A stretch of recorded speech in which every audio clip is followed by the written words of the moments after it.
All right, good morning, everybody. It's Friday, January 10th. I'm John Weigell here with Rob Litterst, and this is the Hustle Daily Show.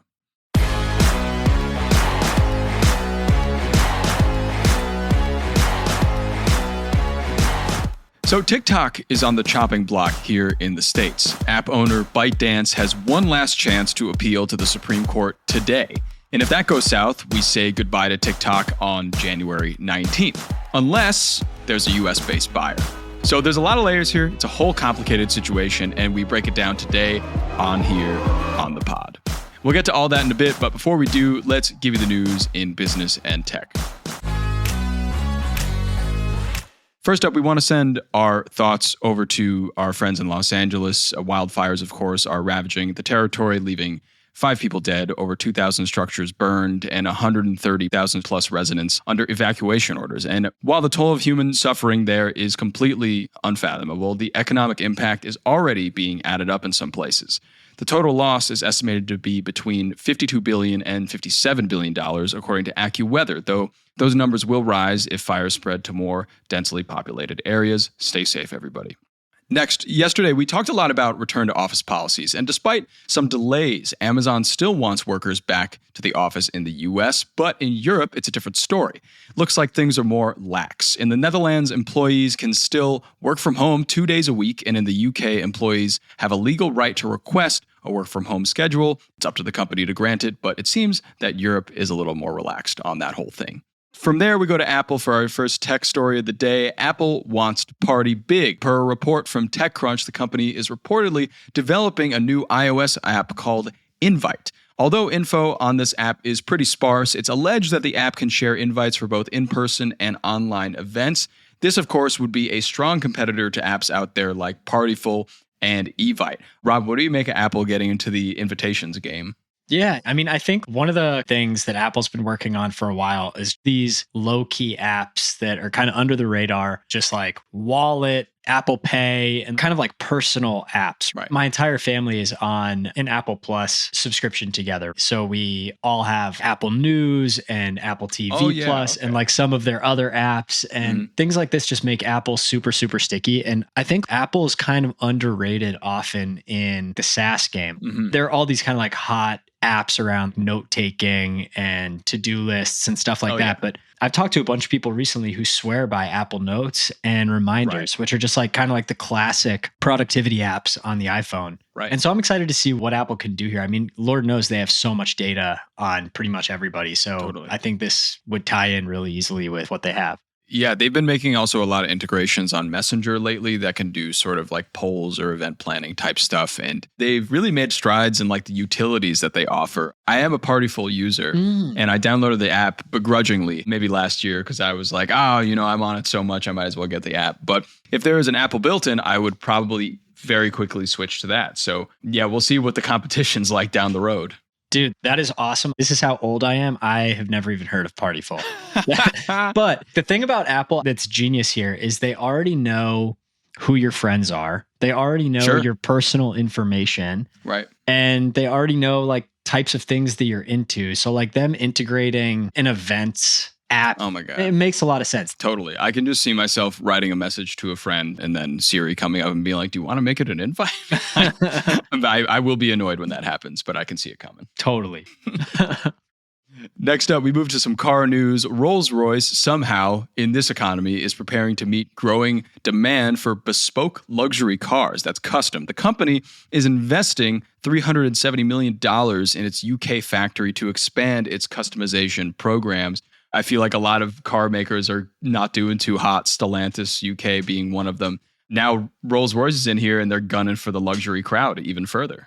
Yeah, I think this is super smart. You know, there are power laws with this sort of thing. There's kind of like that classic, if you're not the cheap option or you're not the like super luxury option, like what are you? And I think it's those brands that are kind of in the middle Toyota and Honda are never going anywhere. And obviously, like there's some new options now, like Kia and Hyundai. Mm-hmm. There are always going to be people that want cheap cars, right? Mm-hmm. And then on the higher end, I think there are people that are willing to pay. And I don't think Rolls-Royce is going to make like millions of these. And I don't think there are like millions of people that would buy custom Rolls-Royces. But I think that there are definitely thousands of people that will do this. Sure. And will spend a ton of money on it. So I think it's super smart. It's like catering to the elite of the elite.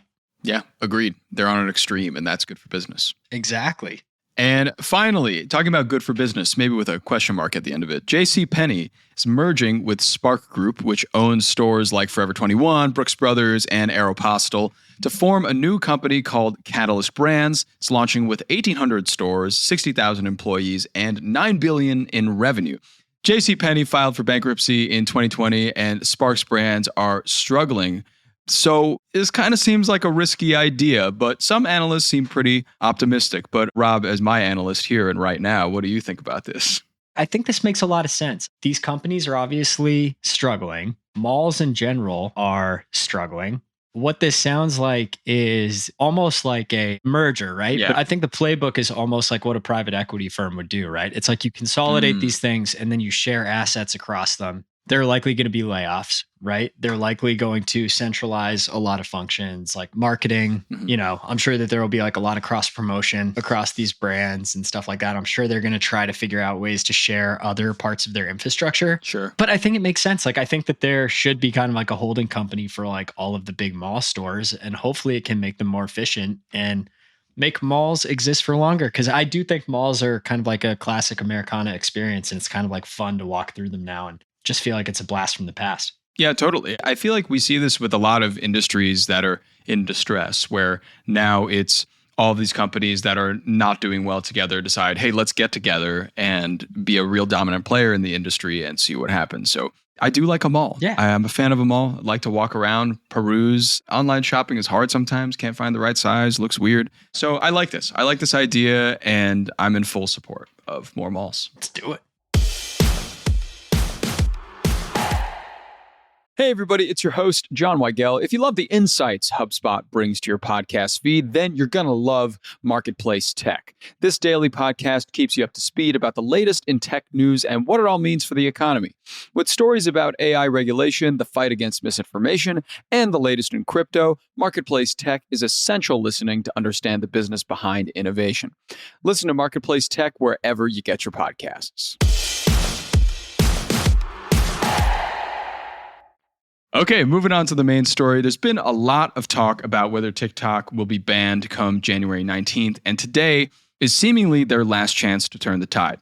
Today, we're going to give you a roundup of this whole situation. So, Rob, why don't we start at the top? How did this whole thing get rolling in the beginning? So, the Supreme Court is welcoming ByteDance, which is the owner of TikTok, as the app is basically going to try to plead its case on the upcoming ban on January 19th. And as you mentioned, if TikTok fails, the ban's going to go as planned unless there's a sale to a US-based company. And this all got kicked off in April of last year when President Biden signed a bipartisan bill requiring China's ByteDance to find a US buyer for TikTok. This was on the grounds of the app allegedly posing a threat to US national security. This point has kind of been debated, and there are kind of like a lot of conspiracy theories. Like if you go deep enough, like you'll find a lot of things that people think that, TikTok is a vehicle for brainwash.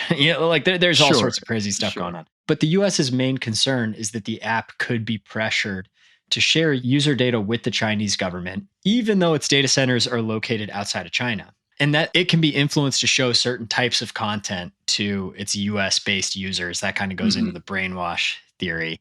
ByteDance on its end has expressed its unwillingness to sell TikTok, which makes sense. TikTok is the hottest social media network in the world, right? Like it's growing like crazy. It was given until January 19th to find a buyer or face a ban. The ban would make TikTok unavailable for download in the US from the App Store and the Google Play Store.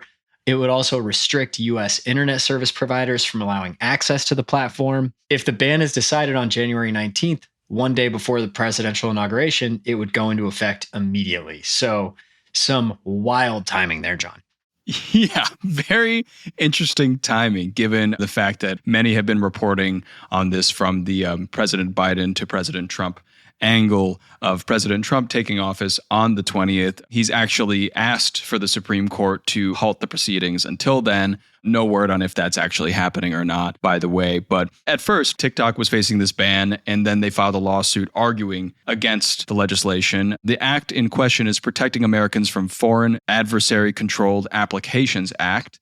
TikTok was saying that their ban would violate First Amendment rights, which was denied by the U.S. government. So this is really TikTok's last push and their last stand.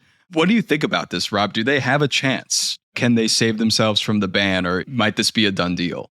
Honestly, it feels like the U.S. Supreme Court is already kind of rooted in the ban. Mm-hmm. I'm sure they're going to hear them out, but I don't know. I think when you bring geopolitical implications into effect, I think the Supreme Court is probably going to take that pretty seriously. Mm-hmm. Like, I don't know what kind of case they could make that would sway them. Yeah. Like, I don't expect the Supreme Court to adhere to this First Amendment argument. Sure. So, yeah, I'm curious. What do you think? Where are you leaning on this one?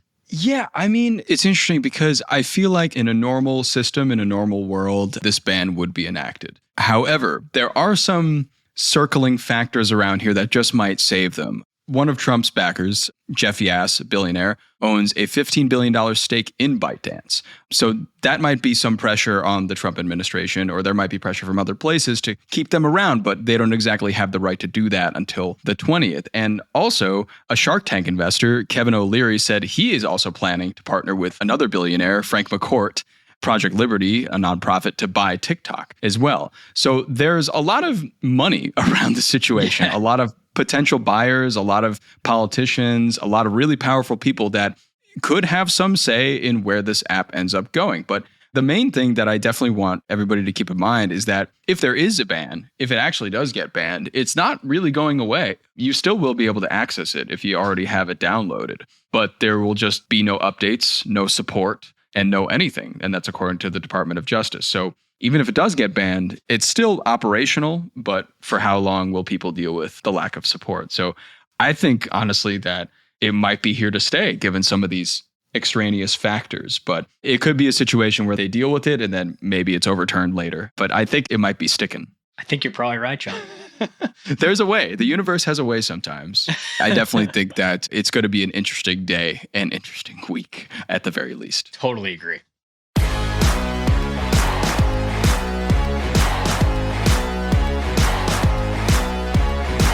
All right, and that'll do it for us today. Thanks for tuning into the Hustle Daily Show. We're a proud part of the HubSpot Podcast Network. Our editor is Robert Hartwig. Our executive producer is Darren Clark. We got so much more tech and business coverage in our newsletter. If you're not subscribed, go sign up at thehustle.co/email and follow us on Instagram at The Hustle Daily. And we'll catch you next week.